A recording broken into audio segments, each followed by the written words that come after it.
Guys রিজনের যে লবিটা guys পুরাই hard. দেখো লাস্ট ছিল 17 লাইফ, আমি কিল করছি 10টা। তো লাস্ট আমি একবার মারা খাইছি, পুষার আমাদের রিভাইভ করে এখানে একটা প্লেয়ার আমি ওয়ান টাইমে নক করে দিই, মানে ওদের কনফার্ম হয়ে যায় 11 কিল।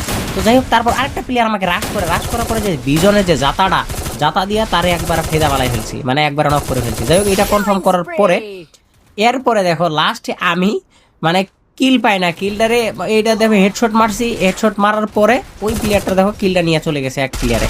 তো যাই এরপরে আমি এইখানে ভুলবশত জুনে বা এখানে প্লেয়ারও আমাকে একটা ড্যামেজ দিছে, আমি ওইভাবে মারা খাওয়ার পরে আমার যে লাস্ট প্লেয়ার ছিল একজন, আমরা কিন্তু দুইজন ছিলাম, পুষরও মার খেয়েছে আর একটা টিমের ছিল ও মার খেয়েছে। এখানে আমি একটা দেখো জুনের মধ্যে ড্যামেজ, এইখানে আমার ড্যামেজ দিয়ে নক করে দেয়। কিন্তু লাস্ট আমার যে প্লেয়ারটা তার আইকিউ, তার খেলার গতিটা আসলেই জোশ ছিল। তোমরা ভিডিওটা দেখলেই বুঝতে পারবে। আর ভিডিওটা যদি ভালো লাগে অবশ্যই চ্যানেলটি সাবস্ক্রাইব করে দিবা। আর হ্যাঁ, গিভও যদি নিতে চাও অবশ্যই চ্যানেলটি সাবস্ক্রাইব করে দিয়ে তোমাদের ইউআইডি কমেন্ট বক্সে দিয়ে যাও, আমি তোমাদের গেট নিব। আর হ্যাঁ, আমি কিন্তু লাইভ স্ট্রিমে গিভওয়ে নিয়ে আসবো, দেখো কিভাবে ম্যাচটা হয়ে যাবে। তো ভিডিওটা এই পর্যন্ত, নেক্সট ভিডিওতে আবার দেখা হবে।